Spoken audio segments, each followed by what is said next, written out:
బీసీలు ఎన్నడ ఐక్యమవుతారని ఇది కాదా?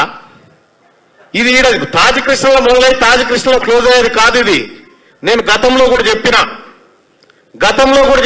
ఇక్కడ మీటింగ్ పెట్టినప్పుడు హనుమంతన్న చెప్పినట్టే బడి తయారైనప్పుడు ఆ బడిని ఆదిలోనే ఖతం చేసి ఆ తర్వాత దాన్ని స్తబ్దుగా పెట్టడం జరిగింది.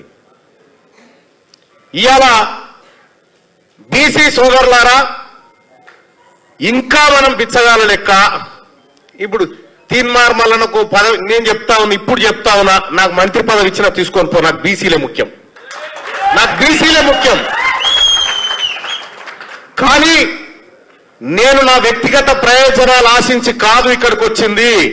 ఇది బీసీ సమాజం కోసం వచ్చిన, బీసీలను రాజ్యాధికారం వైపు తీసుకుపోవాలని వచ్చిన సోదరులారా. మా రాహుల్ గాంధీ గారు చెప్పిండు 42% రిజర్వేషన్ స్థానిక సంస్థల ఎన్నికల్లో ప్లస్ కులగణన అని చెప్పిండు. మా రాహుల్ గాంధీ గారిని గెలిపించడం కోసం వచ్చిన ఇక్కడికి. మా రాహుల్ గాంధీ గారిని ఎట్టి పరిస్థితుల్లో ఓడని మరి ఈ అంశంలో అని చెప్పి వచ్చిన. ఇవాళ చాలా విషయాలు ఉన్నాయి సోదరులారా. ఎంత పెద్ద కుట్ర అంటే కనీసం ఈశ్వరయ్య సార్ ఉన్నాడా పోయిండా? సార్ నేను పోయి ముఖ్యమంత్రి గారికి ఒక రిప్రజెంటేషన్ చేసిన. ఏమనంటే, sir advocate general, additional advocate general మా బీసీలో ఒక్కడు లేడు సార్, ఒక అవకాశం ఏంటంటే మనకి ఇచ్చే ఇంట్రెస్ట్ లేదని చెప్పిండు సార్. మనకి ఇచ్చే ఇంట్రెస్ట్ లేదన్నారు. అంటే దాని అర్థం ఏంది నాకు అర్థం కాలే. అంటే ఇద్దామనుకుంటుర్రా లేదా? బీసీలు చిన్న చూపా?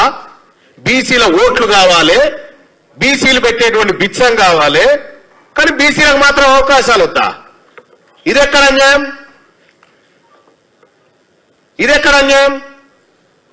ముఖ్యమంత్రి రేవంత్ రెడ్డి గారికి నేను సూచన చేస్తున్నా, మేము అల్పులము, తక్కువ కులాలము, లేకపోతే కింది నిమ్న వర్గాలు అని పొరపాటున అంచనా వేయకండి.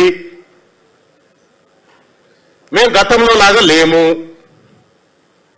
బీసీలము ఇవాళ చైతన్యవంతమైనము, ఇవాళ బీసీలమంతా ఒక్కటైనము.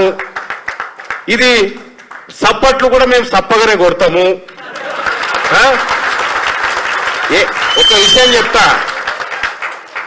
ఒక విషయం చెప్తా, మీరు బాగా గుర్తుపెట్టుకోండి. ఇక్కడ తాజ్ కృష్ణలో చిరంజీవులు సార్ వీళ్ళంతా